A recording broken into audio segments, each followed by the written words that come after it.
Quem decide o que você vê na internet?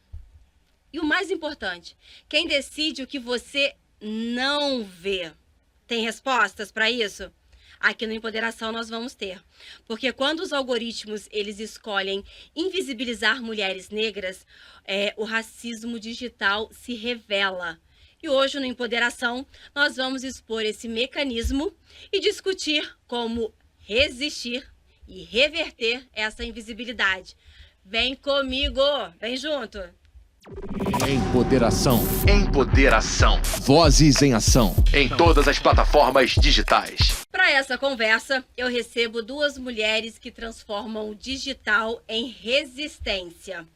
Aira Nascimento, mulher negra, nordestina, empreendedora social e fundadora do Instituto As Josefinas, engenheira de produção, especialista em projetos de impacto e escritora. Aira constrói pontes para que mulheres negras e periféricas tenham protagonismo e autonomia. Olá, tudo bem? Seja muito bem-vinda. Obrigada, Gabi. Maravilha estar aqui com vocês. Vai ser um encontro maravilhoso. Estou ansiosa para a gente trocar, tecer. Agradeço imensamente a oportunidade. Vamos juntas. Vamos juntas, é uma grande alegria. Inclusive, ganhei presentinho de Aira, que muito obrigada pelo carinho. Também ganhei da minha outra convidada, que eu vou apresentar e já mostro para vocês. E assim, estou muito feliz porque são demonstrações de carinho como essa, assim, lindas, simples e com muito significado. Vou né? explicar. Ela vai explicar, porque veio de lá do seu projeto, né? É uma tecnologia ancestral potente. Lá em casa tem várias, assim, ó, assim que vai pro coração. Depois eu vou apresentar, vou mostrar para vocês a outra lembrancinha que a minha convidada trouxe, mas antes eu vou anunciá-la, que é a Ana Tereza, servidora pública na Defensoria do Estado, pesquisadora em relações raciais e feminismo negro, criadora do projeto Negras Leituras, que reúne mulheres para refletirem sobre literatura e letramento racial.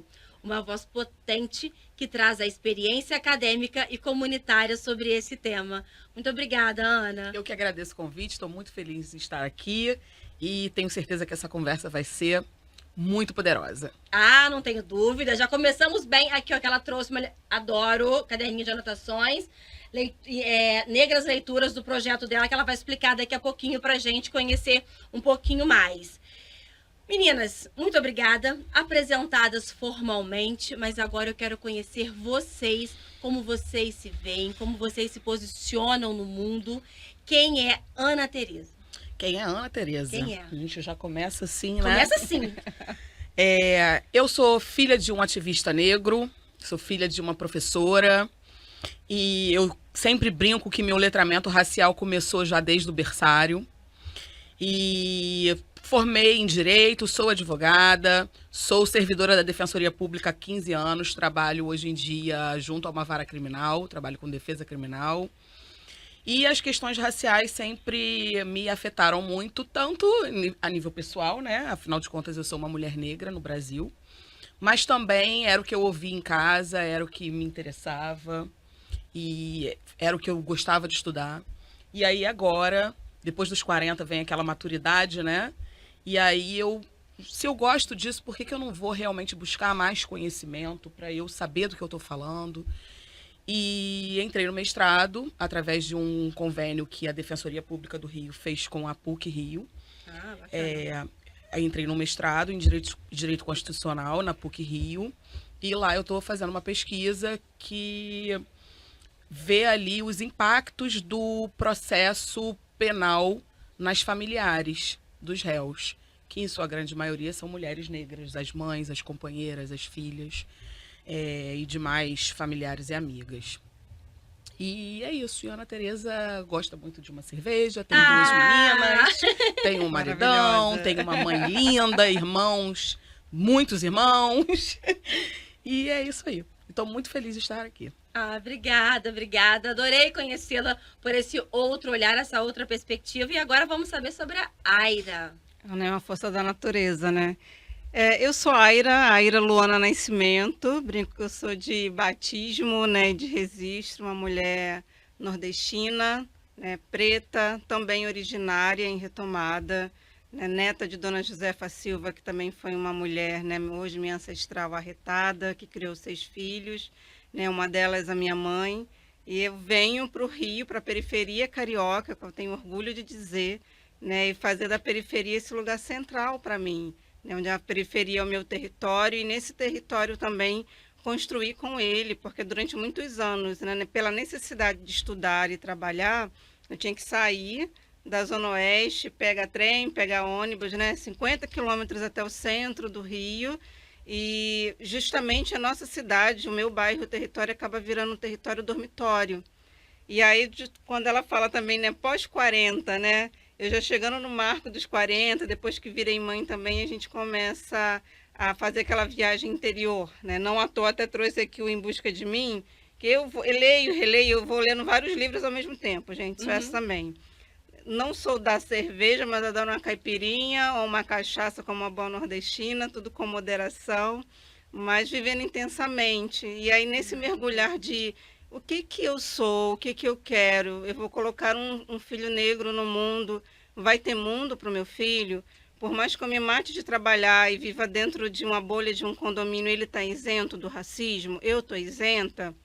Dentro eu trabalhava anos atrás de CLT, numa multinacional na área de petróleo, e a gente começa a questionar também esse sistema, né, pelas estruturas dele. E aí, nesse mergulho mesmo de Em Busca de Mim, da minha história, enquanto mulher negra, enquanto mulher originária, eu decido fazer uma reviravolta também na minha vida, né? Falo decido porque não é só uma decisão minha, mas é todo um processo interior que eu acho que vai muito, quando a gente vai falar da temática de hoje, é a gente mergulhar na nossa história, entender que não estamos sozinhas. E aí, nisso não estar sozinha, eu me potencializo em criar as Josefinas, que hoje é uma associação, tem 6 anos e impacta, né, tantas mulheres, não só no território, na Zona Oeste, mas assim, em outros lugares.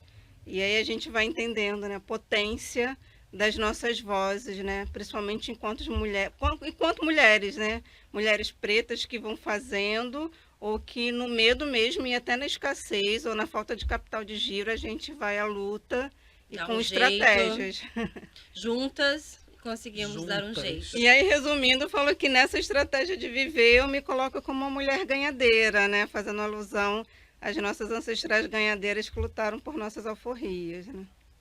Bom, ela trouxe muito da ancestralidade, aí citou a avó, a família, e você falou que o seu pai era ativista, então é importante a gente falar dele aqui também. Quem é o seu pai? Explique aqui. Meu pai já está no plano da ancestralidade, já há 5 anos. Meu pai era conhecido como Coronel Jorge da Silva, foi uma figura importante dentro da Polícia Militar aqui do Rio de Janeiro, ele foi secretário de Direitos Humanos do Rio de Janeiro, e sempre envolvido ali com a causa racial, vendo os impactos do racismo na violência policial, na violência do Rio de Janeiro, na segurança pública. E ele teve realmente uma importância, para além da figura paterna, né, uma importância muito grande na minha história, na minha formação. Eu uso livros do meu pai hoje em dia na minha bibliografia, fico super feliz, fico super orgulhosa, e realmente foi uma pessoa fundamental. E toda a minha ancestralidade, né? A minha mãe é uma mulher branca, mas é uma professora notável dentro da área dela. Então, assim, a educação dentro da minha casa, meus pais, eles são de famílias de origem pobre, e a educação foi o que tirou eles foi o que permitiu que eles tivessem uma ascensão social. E eles sempre tiveram muita essa consciência, e a consciência de que a gente também precisava disso. Então, educação pra gente sempre foi o valor número 1. Eu me lembro do meu pai, quando meu pai já tinha conseguido uma ascensão financeira um pouco maior. Nós nunca fomos ricos, mas saímos daqueles que tinham um sofá rasgado, não podia trocar de sofá, para poder comprar um sofá legal.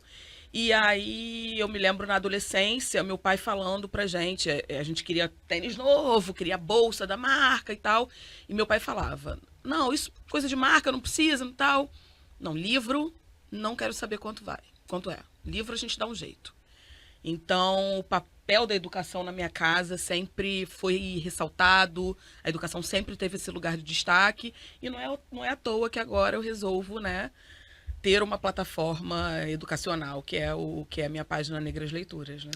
Então, antes da gente entrar mesmo falando aí da questão do racismo digital, vamos falar da sua página e depois eu quero que a Aira também fale mais sobre o projeto dela. O que é o seu projeto, a sua iniciativa? Eu tenho essa página no Instagram. Por enquanto, só é uma página no Instagram, mas a ideia é crescer. Eu já até reservei ali no TikTok para começar a produzir conteúdo, mas eu ainda estou nesse processo de finalização de mestrado. Então, vocês imaginam, né, o momento da minha vida. Compreendemos. Mas no momento é a página do Instagram. Eu comecei a página quando eu comecei o mestrado, mas, e aí daqui a pouco a gente vai falar melhor sobre isso, eu tinha medo de receber ali uma rejeição, não uma rejeição normal, mas eu tinha medo realmente de receber ataques. E então eu comecei falando mais sobre literatura negra e tal. Mas aí quando foi esse ano, eu comecei a postar mesmo de uma forma mais organizada, contratei uma pessoa para me ajudar a editar os meus vídeos e comecei a postar os vídeos de letramento racial. Então, eu tenho vídeos de letramento racial, tenho vídeos que eu falo sobre literatura negra. Criei um clube de leitura que está crescendo e no momento eu tô super orgulhosa, vocês não têm noção. Porque há 2 meses, eu fiz um desafio de leitura. Então, o pessoal tinha que ler o mês inteiro, pelo menos 10 minutinhos por dia. Quem são essas pessoas? Seguidoras. Seguidoras de modo geral. Seguidoras de modo geral. A maioria das minhas seguidoras é mulher e a maioria das pessoas que interagem comigo mesmo ali é mulher. Maioria mesmo, maioria esmagadora. E aí, eu fiz esse desafio de leitura, que era o seguinte: precisavam ler 10 minutinhos por dia, no mínimo, mas se não tivesse tempo para ler mais, não tinha problema. E aí tinha que me postar todos os dias com um livrinho lá e me marcar para eu ver que a pessoa tava postando todos os dias, tava lendo todos os dias. Ah, adorei. E ao final, eu peguei as 5 mais assíduas para sortear um kitzinho Negras Leituras, que é o marcador de página, o bloquinho, uma caneta e um gift card, um vale-presente. E aí, uma dessas seguidoras que participou do desafio, ela agora começou, aqui, só de falar eu já emociono. Ela começou a fazer com os alunos dela de ensino fundamental. Pronto. Ela deu a ideia, os alunos amaram. Então, no Ensino Fundamental 2, eles já têm Instagram, né? Então, eles estão lendo e estão postando com a leitura. Eles vão passar o mês todo, até dia 31 de outubro, lendo. Quando ela falou isso, gente, me ganhou ali, eu fiquei realmente... Pronto, projeto que tem a vida longa, mas tá super valendo. Né? Vale tudo, né? Vale. É incrível. Que ótimo, parabéns. Parabéns obrigada. mesmo por essa iniciativa. E agora, Aira Nascimento, conta pra gente sobre o seu projeto. Então, a Josefinas é uma associação de mulheres empreendedoras da periferia. A gente se intitula como Instituto Josefinas, mas a gente gosta mesmo de falar que nós somos uma organização de mulheres ganhadeiras, justamente nesse processo de comprar outras alforrias, agora as alforrias de mente. Alforrias de mente de que forma, né? Através de vários projetos que circundam a nossa associação, majoritariamente liderada por mulheres negras e periféricas e não negras. E aí dentro da associação a gente tem projetos na área de cultura, como oficinas de leitura, então a gente sempre vai perpassar tudo falando sobre a nossa cultura, o empreendedorismo social, então qualquer mulher vai aprender sobre empreender, mas ela vai aprender a partir de um conceito ancestral, entendendo que todas nós, mulheres, já carregamos um DNA de inovação, que a gente carrega um DNA de inovação ancestral. Vou dar um exemplo, né? No próximo mês a gente vai participar de um dos maiores festivais, né, de economia criativa do Brasil, aqui no Rio. Muitas mulheres de um projeto que a gente fez, patrocinado, cerca de 100 mulheres, vão para o festival, se inscreveram, e o que eu falava, tudo que a gente faz, né, quando a gente está plantando uma erva no nosso quintal, quando a gente está dividindo, né, o salário do mês para fazer, né, fala, bota mais água no feijão, a gente está inovando, né? Isso é tecnologia, isso é ideação. Então, a gente vai entendendo que o empreendedorismo sempre foi nosso. Só que durante, né, algum tempo, ou de um tempo para cá, ele foi gourmetizado. Mas esse empreender, ele é ancestral, ele é periférico, ele é quilombola, ele é aldeado, ele é favelado, né? Ninguém mais dentro, né, de uma periferia, de uma favela, ou então aquelas famílias que estão no quintal, né, que se juntam no almoço de domingo ali, nada mais potente e tecnológico do que estar ali, né, todo mundo com seus sentidos despertos, falando a oralidade, tendo seus sentidos, sua cognição ali exercitada. E um outro pilar também das Josefinas é o bem viver, né? Entendendo que nós, como mulheres negras, a gente não quer só apenas sobreviver, mas mais que sobreviver, eu quero existir. E não existe Aira, né, sem Ana, sem Gabi, sem as, digamos assim, cerca de 300 mulheres que passam pelaquele quintal e as cerca de 5.000 pessoas que foram impactadas na pandemia, né, pelos nossos ventres, né? Então, não existe projeto, não existe bem viver, não existe cultura sem cada uma de nós. E aí a gente entende que dentro dessa associação social e cultural, que é a Josefinas, que o nome também vem de uma homenagem à minha avó, mas vem no plural e vem no AS, né, como aquele artigo feminino prioritário, né, onde também muitas vezes o nome, né, o nosso nome e o ser mulher foi apagado. A gente tinha ainda na língua portuguesa aquele artigo masculino como prioridade, e a gente, né, entre parênteses lá o azinho, e a gente tem também o plural porque nós somos muitas, né, nós somos diversas, né, nós temos múltiplas identidades, então não é que a gente vai entrar, não é um algoritmo que nos define, ou tem que nos definir. E a gente cria essa associação justamente para isso, a gente recriar, nem recriar, mas recontar as nossas histórias, fazer memória delas, e delas também fazer projetos onde a gente se sinta contemplada. Caramba, aquele lugar não serve para mim? Vem para cá, vamos fazer juntas aqui, vamos construir aqui. Então, ela nasce desse desejo, mas eu fui entendendo que esse desejo não era solitário, ele era plural, porque eu fui encontrando muitas de nós em vários cantinhos, né, do Rio, fora do Rio. E quando eu desanimo, aí eu fecho meus olhos e vou... O desânimo vem às vezes. Vem porque a gente sabe que o quanto a estrutura não está para nós. E quando a gente não quer seguir essa estrutura convencional, né, e falar de uma estrutura a outra, até renomeá-la, né, como diz Nego Bispo, a gente muitas vezes nada contra a maré. Então, a gente quer sempre nadar contra a maré? Não, né? E aí, finalizando esse primeiro trechinho, até hoje eu refletia numa postagem que a gente botou nas nossas redes, que a gente, na contramão, quando o mundo se acelera, a gente foi entendendo que a gente precisa desacelerar. Então, a gente está diminuindo algumas atividades presenciais na nossa sede, para o nosso bem viver e saúde mental. E aí a gente fala, né, na contramão desse mundo que nos exige tanto, né, exibição, like, seguidores, projetos, a gente ter um outro pensar sobre a forma de viver e a gente se reanalisar é revolucionário. Mas a gente não quer sempre estar... a gente tem uma frase lá no quintal que a gente usa muito, né, fazer palmares novamente nos quintais das periferias. Queremos, mas não queremos uma Palmares onde toda mulher preta esteja a todo momento em prontidão de luta. Eu também quero dizer, vou descansar, tá? Vou lá pegar minha rede, minha cerveja e vou descansar e vou ver minha novela, vou ver meu filminho e tá tudo bem.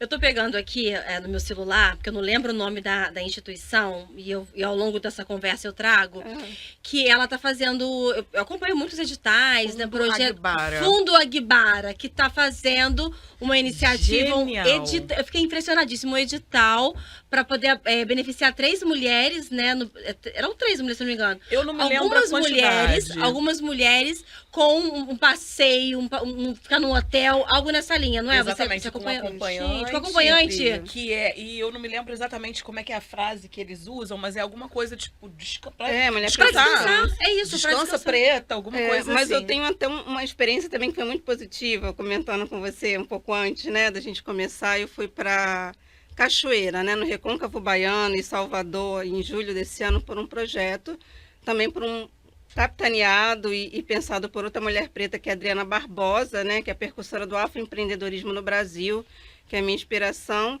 E a Josefinas foi uma das 10 organizações do Brasil selecionada para um projeto chamado Impacto Black. E dentro do encerramento desse projeto, em julho, além da gente como a liderança, a gente pôde levar também uma acompanhante, né, com a gente. Então, tem gente que escolheu outra pessoa dessa organização que nunca viveu aquela experiência. Eu pude levar meu companheiro e meu filho e proporcionar para eles assim uma semana, né, de descanso. A gente também não fez o encerramento de projeto, né, com um monte de KPI, com um monte de atividade, mas a gente se aproveitando, né, de tomar um sorvete junto, Sem fazer nada, sem sem fazer compromisso. nada, de conversar. Peguei E isso aqui- foi lindo. Nossa, foi assim, eu falei, marcou tanto meu filho, que eu falei para ele que ele fez aniversário essa semana e o tema dele foi Bento na Bahia. A gente não pode ser só adorei. luta, né? A gente tá aqui Pois pra luta, mas a gente não pode ser só luta. Ó, achei aqui o Fundo Agbara, o edital inovador Descansa Nega. Descansa, nega. Isso, pelo bem viver de mulheres negras. Vai selecionar 5 mulheres negras para vivenciarem uma experiência de descanso, reconexão e uma viagem no Brasil, cujo destino será escolhido por cada uma delas. Gente, eu amei. Nossa, Incrível. lindo Nunca demais, vi né? nada parecido. E assim, parece que é algo simples. Não é. Não. Até mesmo para essa mulher selecionada, ela ter a oportunidade de parar, tirar um tempo, reorganizar a vida dela para ficar 5, 2, 3, uma semana fora, não é tão simples, Não. né? Mesmo ganhando tudo, como é o caso aqui. Não, não é. Vamos falar então mais agora especificamente da questão do algoritmo, que é o nosso tempo, que é isso, a conversa vai, o foco é um, a gente vai aqui, vai conversando, a conversa vai fluindo. Preciso que você explique pra gente o que é algoritmo. Por que a gente fala tanto, o algoritmo muda, porque é o algoritmo que quer, o algoritmo é racial, o que é?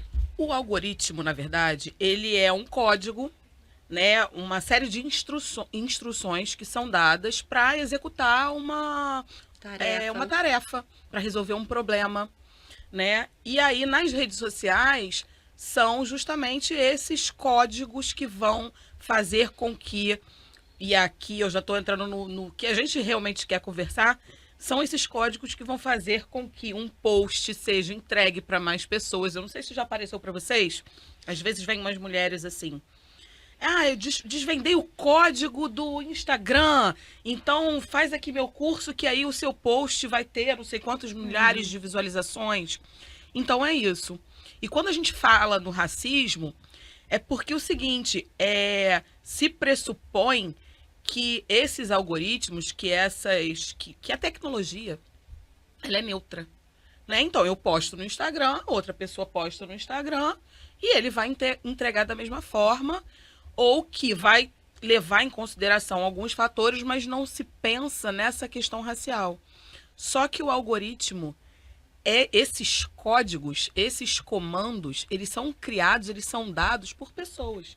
Pessoas que têm os seus preconceitos, que têm os seus vieses e que vão alimentar esses algoritmos com os seus preconceitos e vieses. E que vão dar o direcionamento para que vão dar o direcionamento. E é quando a gente pensa que a internet hoje em dia, que as redes sociais estão ocupando um papel gigante nas nossas vidas, que estão praticamente direcionando, manipulando, direcionando a nossa vida, né?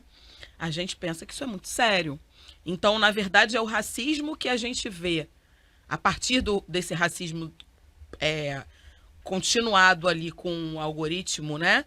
É o racismo que a gente já tem na estrutura da sociedade, que é simplesmente continuado ali no ambiente digital. E entregue de uma maneira muito mais ampla, né? É isso, porque tudo ali atinge, né, um público gigante. Antes, você falava o professor falava para uma turma de 50 alunos, uma turma grande. Hoje em dia ele fala para milhares de alunos, né? Você tem influenciadores aí que têm realmente milhões de seguidores. Tudo é muito potencializado, né? E, enfim, é muito a se pensar e as pessoas têm que entender a necessidade mesmo de debater, a necessidade de levar isso, de trazer luz a essas questões, para que a gente tenha um ambiente digital seguro, um ambiente digital justo e para que esse ambiente digital não potencialize a nocividade que nós temos lá fora, que é o que a gente, infelizmente, tem visto. Aira, quando a gente fala de racismo digital, né, na sua visão, assim, o que a gente está exatamente falando e como ele acontece no dia a dia? É uma das coisas que a Ana falou, né, que na hora de dar os comandos, né, o algoritmo é como se fosse essa receita de bolo. Ah, mas se é uma receita de bolo e é uma receita neutra, né?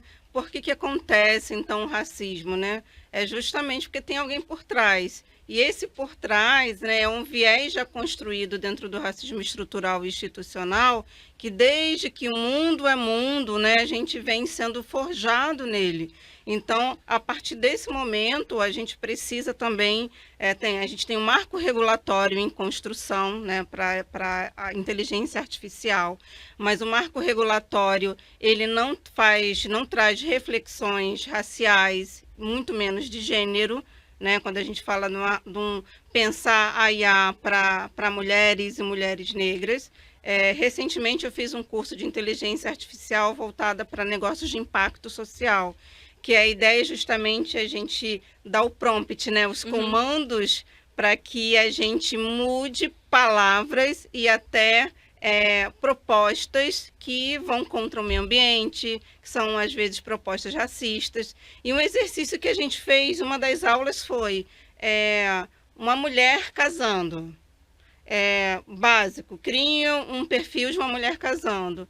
O perfil que a IA criou foi uma mulher branca, padrão, né, que a gente já sabe por aí. Então, aonde a gente se reverte esse sistema, onde a gente também primeiro denuncia. Primeiro a gente tem que entender ele para denunciar, porque a forma também de nos excluir é justamente criar uma linguagem, criar uma barreira onde a maioria de nós mulheres pretas, aquilo ali não é para mim.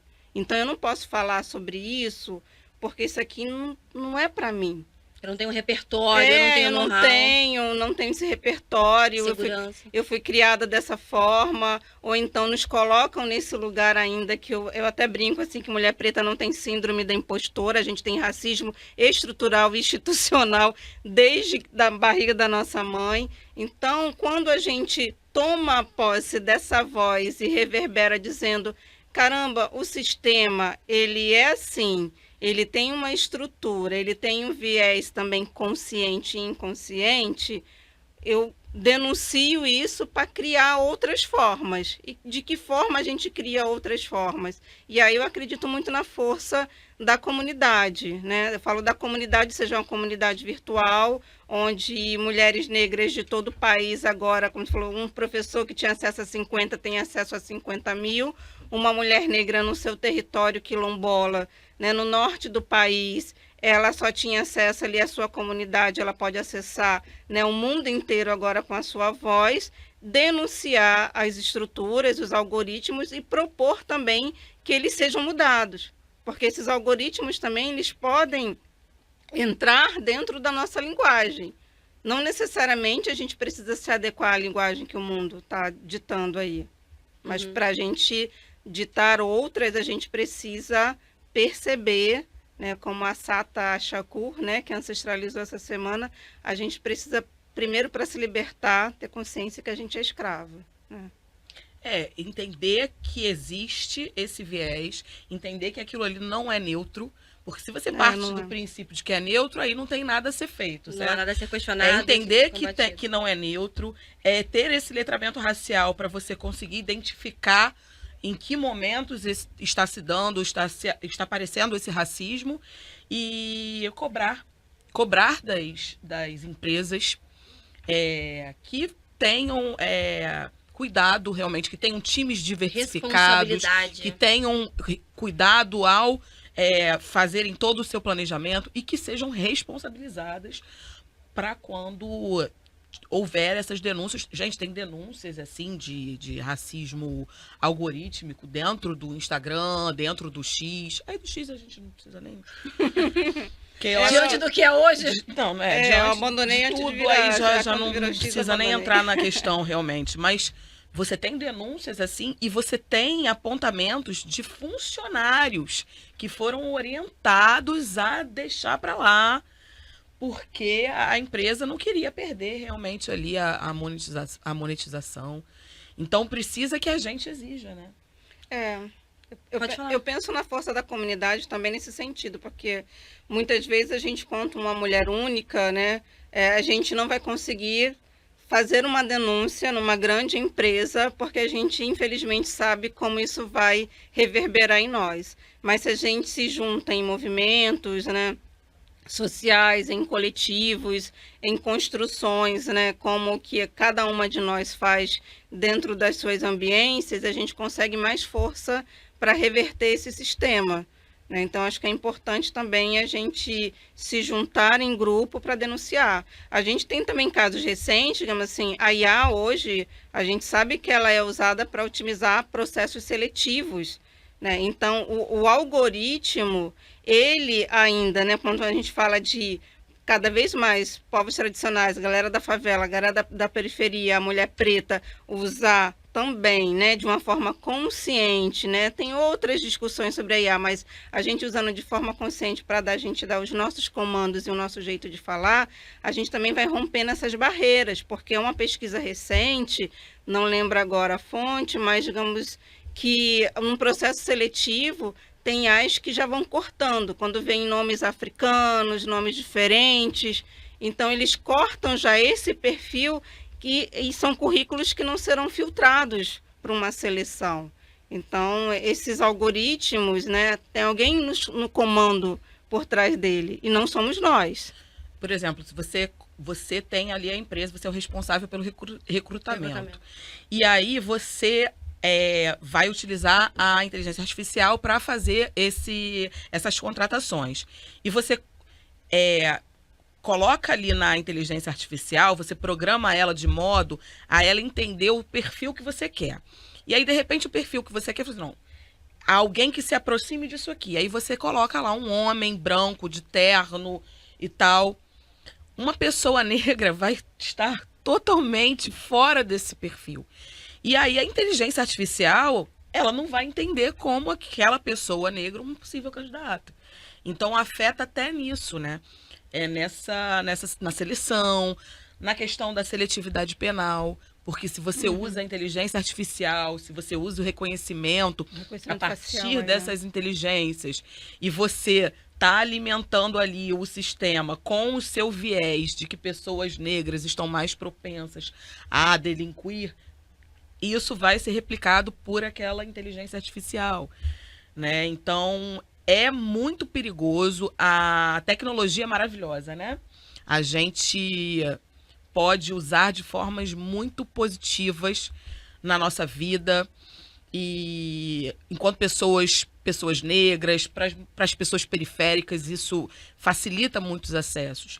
Mas tem que ter essa responsabilidade. A gente não pode deixar de lado as questões de gênero, as questões de raça, porque senão a estrutura racista, a estrutura desigual, ela só vai se perpetuando. Ela só vai se especializando, né? Ana, você já passou, caso você se sinta à vontade, né?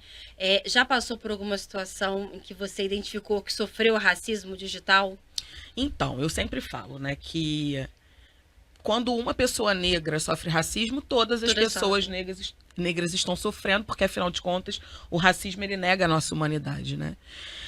Diretamente, eu já tive, sim, questões de racismo digital, principalmente em comentários de posts.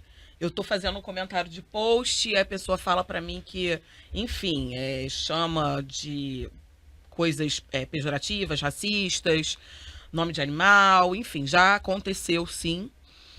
Na minha página, não tive nada direto, mas o que acontece muito é a invalidação do que eu estou falando. Então é aquilo, eu estou falando ali sobre racismo, por quê? Porque eu me vitimizo. Não é porque eu sou vítima, é porque eu me vitimizo, é porque eu estou de mimimi. Que isso também é uma forma de racismo, né? E isso acontece bastante. Como você lida com isso?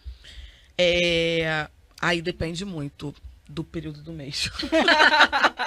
Maravilhosa. Se tá mais combativa, se quer ficar mais ali reflexiva. Normalmente eu ignoro. O que eu posso fazer é, se eu achar que aquilo ali me vale um conteúdo, por exemplo, outro dia eu escutei um comentário sobre racismo reverso. E aí eu já produzi um vídeo sobre racismo reverso. Então, assim, eu produzo um conteúdo para instruir outras pessoas, né? Porque aí eu vejo que não, peraí, o pessoal ainda tá achando isso aqui. Então eu posso até, de repente, produzir um conteúdo para explicar, talvez, por que pautas raciais não são vitimismo, não são mimimi, ou por que falar mimimi é invalidar a dor e a luta do outro. Enfim, todas essas coisas. Eu posso fazer isso, ou eu posso simplesmente ignorar. Outro dia eu estava comentando num post que eu falei assim, que era uma pessoa, um rapaz que estava dizendo que ele não ficaria com mulheres negras. Ele devia ser assim, mais ou menos um pouco mais claro que eu. Ele falava, não, tem que ser no máximo aqui, mas de preferência bem mais clarinha. E que coragem, né? Falar isso assim aberta, né? E era uma entrevista, e aí postaram, e eu fiz um comentário assim de bobo. Eu botei assim, aquele momento, porque o cara realmente não era assim a figura mais aprazível do mundo. E aí eu fiz um comentário, aquele momento em que a solidão da mulher negra vira o livramento da mulher negra. E aí Adorei. E um monte de gente riu, um monte de mulher riu, e um monte de homem se doeu e foi, né?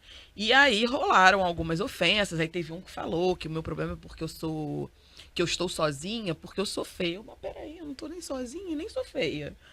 Mas eu não ignoro. Aí alguns homens falando que não tem nada disso, de solidão da mulher negra, vocês estão de mimimi, vitimismo. Não vou, porque essa pessoa ela não tá querendo aprender, sabe? Eu acho que uma conversa é quando a gente está querendo aprender, ensinar. Então eu vou falar, eu vou ensinar para quem quer aprender, eu vou ouvir de quem eu quero aprender, ou então a gente vai desabafar juntos ali. Agora eu ficar discutindo com gente que não está disposto, eu não vou não. Nem vale a pena. Para você, Aira, como que já aconteceu com você? Você também já foi vítima, conhece alguém que foi vítima? E principalmente, como você ou essa pessoa lidou com isso, como buscou resolver a situação? Não diretamente, mas a gente percebe, né? A gente vai entendendo o maquinário do racismo, né? A gente, por exemplo, nas minhas redes sociais, em alguns posts a gente percebe a hipersexualização da mulher negra. Quando você fala algo mais intelectual, né? A mulher preta não pode ser intelectual. Mas quando você demonstra um post, que você está num momento de lazer, de diversão ou à vontade, a hipersexualização dos nossos corpos, ela está ali exposta. Então, isso é uma forma de racismo, que nos invalida enquanto mulheres, seres pensantes, criativas, criadoras, entendeu? Como simplesmente uma mulher que está ali para ser vista, ser exposta em um objeto vazio. Então, essa é uma forma também, eu acho que muito violenta, né, do racismo sobre nós, né, que ele perpetua, né, também desde que o mundo é mundo, mas também agora no mundo digital, onde a gente quer também, né, a gente quer muitas vezes, como você falou, eu quero mostrar as várias faces de mim, e não tem problema algum, isso não pode nos invalidar, mas também não pode ser somente uma técnica para que a gente seja vista. Será que só dessa forma a gente tem que ser vista? E aí, como a gente lida com isso? Depende também do mês, mas assim, como eu lido com isso? Criando projeto na minha associação. Sim, também. Como eu vou lidar com isso? Vamos agora fazer um projeto sobre intelectualidade preta, e aí criamos, né, nesse ano, ou ano passado, que eu sou péssima com data, tá, gente? Um grupo de pesquisa de mulheres pretas, né, que é coordenado por uma querida amiga, Tati Brandão, que é doutoranda no FRJ, e a gente fala também de uma outra intelectual preta, que é a Zoilda Loreto da Trindade, onde a gente traz, né, que são os valores que norteiam a nossa associação, que são os valores civilizatórios afro-brasileiros.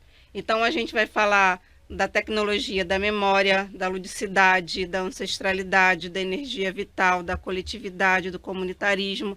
Então, eu falo que a minha forma de lidar com isso, vou criar um projeto para reverberar para o sistema que a gente tem voz, que a gente tem vez e que a gente tem inteligência e a gente é capaz de criar coisas positivas e duradouras. E aí, eles querem falar que é vitimismo, que é mimimi, mas aqui, com duas mulheres pretas, uma transforma em conteúdo, transforma em debate, a outra transforma em projeto. Aí eu vou né? dizer 3, porque eu também transformei tudo isso em projeto. É, também, isso que tem aqui. aqui a Olha só, moderação. né? Olha só, a gente não tá chorando, a gente não tá A gente em está casa, agindo, a gente está né? A atuando gente coletivamente. tá agindo, exatamente.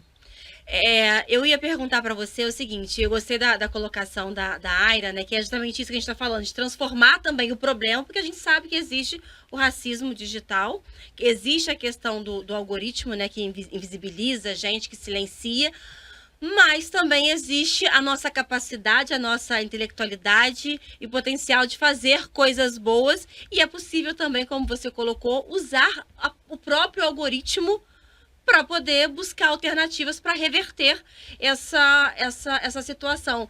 Você criar o conteúdo é isso, você já faz dessa maneira. E que outras formas dentro do meio digital a gente pode buscar para reverter, para minimizar? Eu acho que essa coisa da união, sabe? E a Aira falou no início uma coisa que eu achei muito interessante, ela falando sobre a coletividade, sobre a gente... Só faz sentido se for junto, sabe?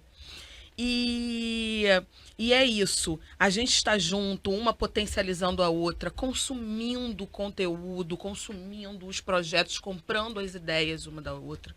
Porque se a gente for esperar que a branquitude nos dê voz, aí vai ficar realmente muito difícil, né? Porque, inclusive, foi tirada. Exatamente.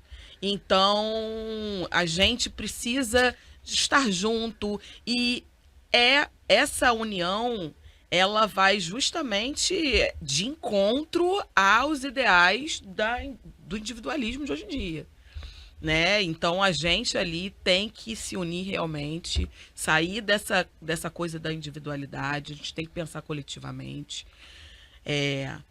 Isso que você está fazendo maravilhosamente bem, que é retornando ali à sociedade, o que você acha que você teve eu não quero dizer benefício, mas do que você conseguiu conquistar.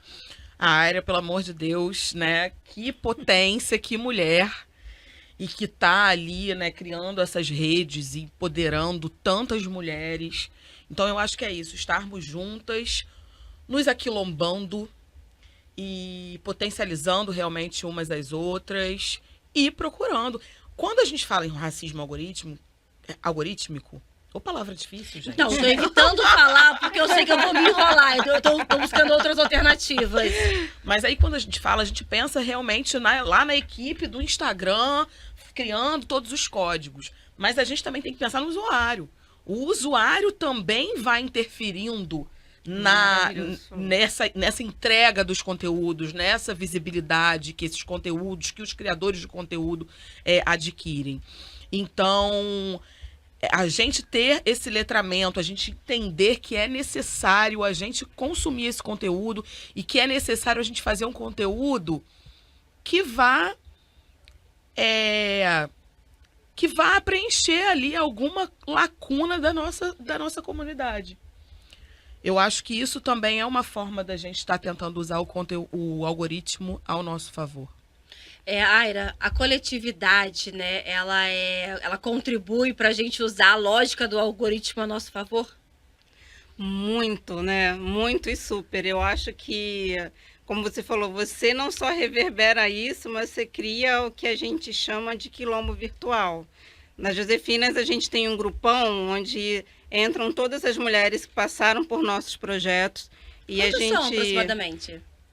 Olha, ativas, assim, que fizeram parte de projetos, cerca de 300 mulheres, mas entre campanhas emergenciais, né, principalmente na pandemia, onde a gente deu muita cesta básica, orgânico, itens de higiene, limpeza e compra de produtos também entre nós, e aí entra o que você comentou, Ana, né, da gente o que a gente está consumindo.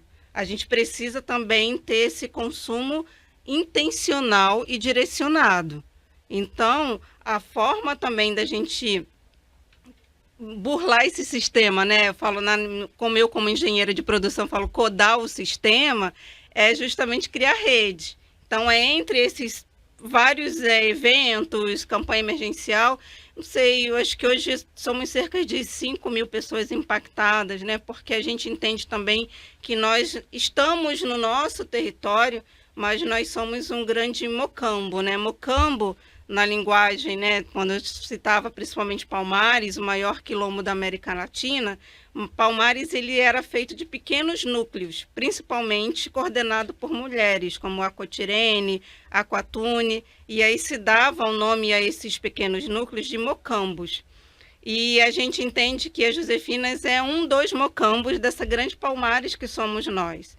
E aí dentro dessa grande Palmares, né, temos o meu mocambo, né, que se encontra hoje com o mocambo da Ana, que se encontra com o seu, para a gente ir criando, né, e recriando também, recontando as nossas formas de existência. Então a forma da gente burlar isso e a comunidade funciona porque a gente vai fazer um consumo intencional. Eu vou consumir de quem? Né? E é algo que a gente fala muito dentro das Josefinas, e a gente começa, o letramento é fundamental, porque a gente já não começa as nossas formações, por exemplo, seja de um empreendedorismo, falando sobre um plano de negócios. A gente começa falando sobre identidade, cultura e memória.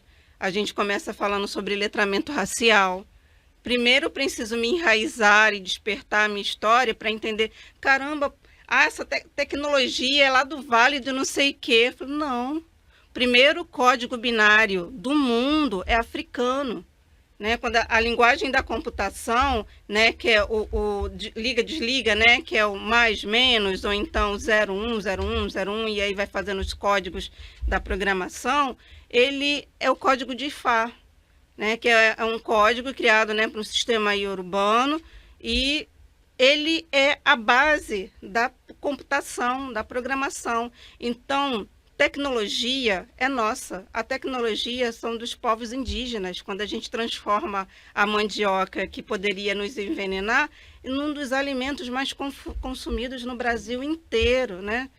Inteiro. Tá aí a farinha, tapioca, o aipim, a macaxeira, né? Aonde a gente vai, a gente está consumindo, né? Uma tecnologia potente. Então, a comunidade, ela traz essa força porque a gente vai sair da nossa bolha, ou então a gente entra também na nossa bolha, assim como muitas pessoas criaram, né? A Branquitude criou, outras comunidades criaram, e a gente vai falar, vai lá, consome o produto da Gabi, consome o produto da Ana, vamos criar uma hashtag, a hashtag X está em alta, a hashtag, né, quando a gente, né, uma hashtag lá nos Estados Unidos do movimento negro está em alta, vamos reverberar, ou então vamos criar a nossa própria hashtag. A gente criou a nossa própria hashtag na pandemia, que foi Apoio a Empreendedora Periférica, e aí foi se espalhando a hashtag em vários lugares, foi aonde a gente foi conseguindo se chegar e também ajudar mulheres, né, em diversas favelas e também serem ajudadas também por elas,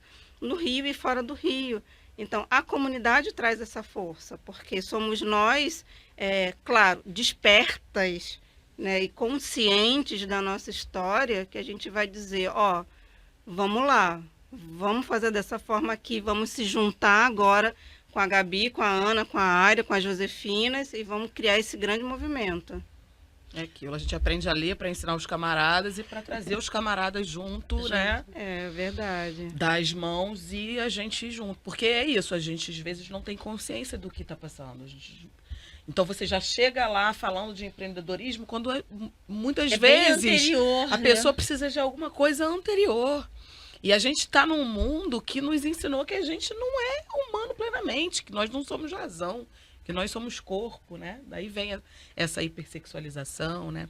Eu não sei vocês que são mais novas que eu, mas na época que eu estudei, quando eu era criança, eu aprendi que o europeu, que o Brasil era constituído, né, pelo europeu, pelo indígena e pelo africano, o europeu trouxe a inteligência, o africano trouxe a força e o indígena a docilidade. Então, assim, a gente é destituído da nossa humanidade, a gente é destituído da razão. Então, às vezes, para chegar lá na frente no empreendedorismo, a gente tem que mostrar isso, né? Não, peraí. A gente Olha não tantos conhecimentos que saíram, né, de África. A gente não se enxerga, né, justamente por um sistema proposital de silenciamento, né, como corpos criativos, mentes pensantes, né, principalmente nós mulheres, né. Não, você falou aqui, eu até anotei. Eu vi que você demora das que você parou pra mulheres- anotar com uma das força. mulheres ganhadeiras, ajudando outras mulheres a ganhar a alforria de mentes, né? E eu não tinha nunca pensado dessa forma, né? Olha o empreendedorismo aí, nossa, as nossas ancestrais estavam ali trabalhando como escravas de ganho e com isso podendo tirar ali aquele dinheirinho para comprar suas alforrias e para ajudar nas alforrias das outras, né? E é das Isso nossas é ancestrais o primeiro conceito de poupança, né, Incrível. reconhecido até recentemente, né, pelo Branco que criou a poupança. Tem um documentário reconhecendo que o primeiro conceito de poupança vem das nossas ancestrais ganhadeiras. Olha aí. Quando elas se juntam em associação para que os seus rendimentos, né, o que elas conseguiram comprar, não fossem roubados pela coroa. Porque como a maioria eram, né, escravas ou ex-escravas e tiveram suas famílias separadas, quando uma morria, né, digamos assim, todos os seus balangandãs, o seu ouro, o seu dinheiro, ele era recolhido, né, pela coroa. Então, o que elas fazem? Elas se juntam e criam, né, uma associação, e aí se juntam em associação também religiosa, que era a forma também de serem reconhecidas como humanas, entendeu? E aí, quando uma morre, esse dinheiro vai para a associação para manter as outras, né? Então, é criada a partir delas o primeiro conceito de economia solidária e da poupança que a gente tem até hoje. Você viu isso muito nas irmandades, né? É. Que justamente as pessoas iam colocando ali como se fosse uma poupança e a alforria ia sendo comprada cada mês, a cada tempo, determinado ali de tempo, comprada as alforrias, né? É isso. E aí você não se reconhece como humano, você entra num ambiente e acha que você está fora, que aquilo não é o seu lugar. Então, assim, imaginando uma mulher negra, preta, periférica, que de repente vai pensar à vontade num XP Investimentos. Nossa. Sabe?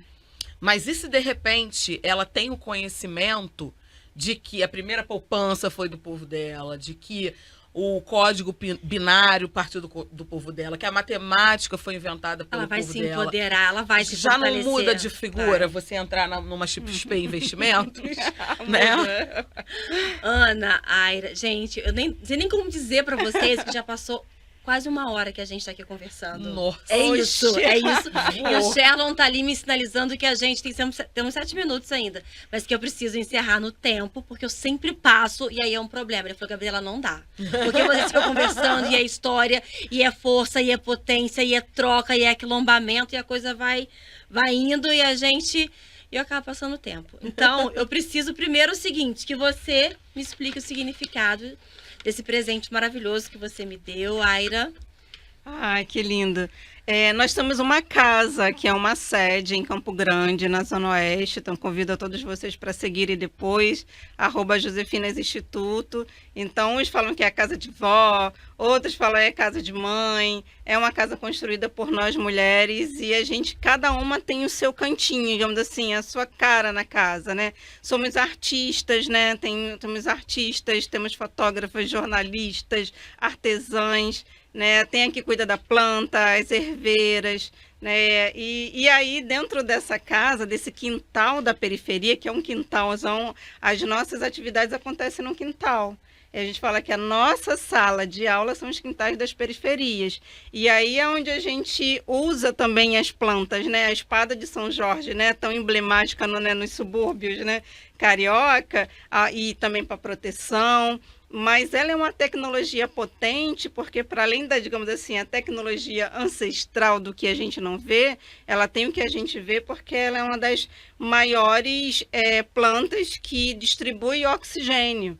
Então, ela também pode ser uma solução, né, para o aquecimento dentro das periferias e favelas, né? Hoje a gente tem dentro de vários territórios, né? Eu sou péssima de nome, gente, mas tem tanto projeto legal. Mas conheci uns irmãos na Maré que eles têm lá uma plantação, se juntaram homens egressos e ocuparam um terreno lá abandonado e estão fazendo uma plantação linda. E a gente tem quintais produtivos na Zona Oeste Carioca que são incríveis, onde a gente ainda consegue pegar a espada, uma erva de cuidado. Por exemplo, nesse final de semana a gente vai ter lá no quintal das Josefinas uma vivência com a pajé Rita Tupinambá. Então, vamos fazer vaporização, né? Estamos convidadas? Convidadíssimas, um café da manhã Sim. indígena. E é lindo ver isso porque a gente, muitas vezes, né, dentro da periferia, foi tirada essa identidade. E eu falava semana passada com as meninas no projeto de arte e artesanato, falando, artesanato é tecnologia, que mantém, que conta as nossas histórias por séculos e séculos. É uma tecnologia, quando a gente esteve no início do ano no Catar, que a gente tem um projeto da juventude falando sobre empregabilidade, e consegui levar 2 jovens, né, de favelas, lá da Zona Oeste, nós fomos para o Catar falar da nossa tecnologia, né? A gente falar, né, sendo reconhecidos. E aí, isso é outro podcast, mas foi tão bonito. É gente, outro tão, podcast. Vocês estão convidados, porque o que a gente tem aqui é assunto. E esse projeto é incrível. Parabéns. Foi tão lindo, Parabéns. Gabi, foi tão lindo, Ana, mas assim, falando do artesanato, a linguagem que unia a gente, as mulheres, né, a gente assim, como convidadas e turistas, a gente não tem problema nenhum com vestimenta, né, desde que, né, tem que estar lá comportadinha, mas as mulheres, né, que estão dentro daquele território com a cultura, e muitas vezes, algumas, né, mais velhas não sabiam falar um inglês, e o que nos unia, quando a gente botou na nossa banca, né, aquela feira de ciências, era o bordado de uma mulher do nosso quintal, que ela apontava dizendo, eu tirava da bolsa dela que ela fazia a mesma coisa. Quando isso aqui, né, eu tenho problema com isso aqui, gente, olha, o celular quebra, aí eu perco dados, meu HD já quebrou, mas a fala, ou então um artesanato, ele perdura, né, por anos, né? Ele nos une de uma forma incrível. Soluciona muitos problemas. Ele soluciona, né? E conta uma história. Ele integra. E aí, dentro disso, Ana, eu queria que você fizesse o seu encerramento. Quero te agradecer por estar aqui. O que a gente falou que a gente não abordou aqui, que é imprescindível ter nessa conversa?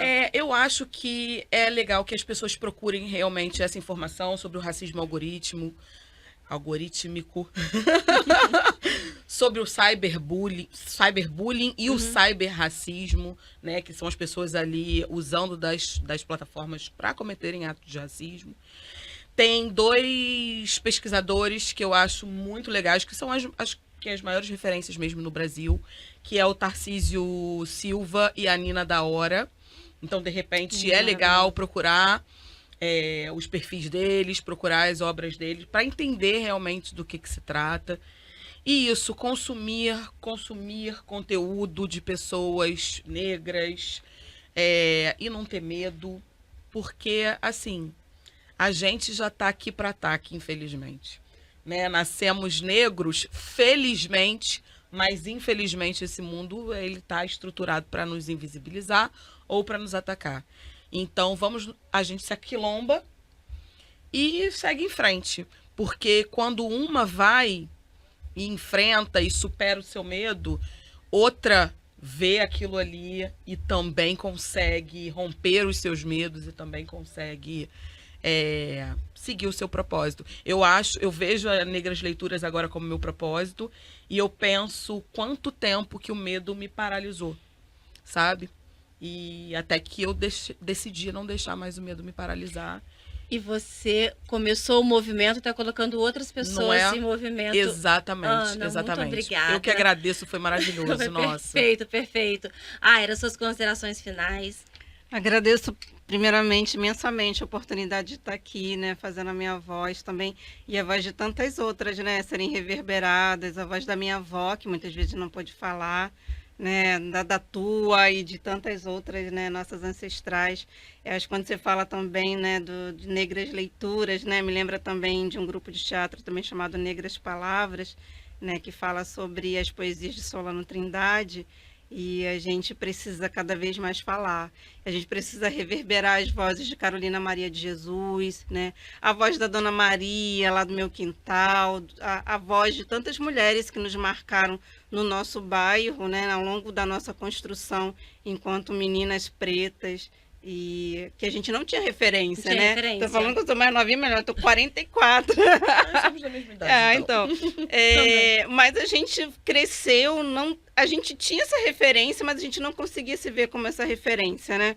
Tanto a minha avó e assim vai. Então é agradecer e falar que a gente consegue codar e burlar esse sistema, os algoritmos que estão aí não ao nosso favor, mas mais uma vez para nos silenciar, se colocando em comunidade. Aonde você estiver no seu bairro, procura um movimento aonde você possa se integrar. Eu acho que... eu acho não, né? Eu tenho certeza que viver em comunidade, gente, né? Principalmente para mim, que falo, cria uma associação, não é fácil. Mas não existe caminho outro. A solidão, ela não é uma solução. A solidão, ela nos coloca, mais uma vez, dentro de um processo de esquecimento. Em comunidade, a gente vai estar lá se potencializando, seja com as nossas forças e fraquezas. Então, vá no seu bairro, vá no movimento, procura, vai em tantos nomes que a gente citou aqui na mesa, vai botando lá, jogando no Google e vai fazendo esse movimento, né, que a gente fala de sankofar, né, voltar ao passado para ressignificar o presente e criar o futuro. Isso é criar novos algoritmos. Agradeço imensamente por estar aqui. Agradeço muito pela conversa, pela participação, pelo conhecimento, pela troca. E vamos marcar outro, tá, gente? Por favor. Maravilha, amei. Tem muita coisa para falar. Temos. Obrigada. Muito Olha, obrigada, e se foi o um algoritmo prazer. insiste em nos invisibilizar, e a gente já sabe que isso acontece, também tivemos aqui maneiras de resolver, de reverter isso, nós criamos redes para existir e resistir. Obrigada e vem com a gente, tá? Vem aqui lombar.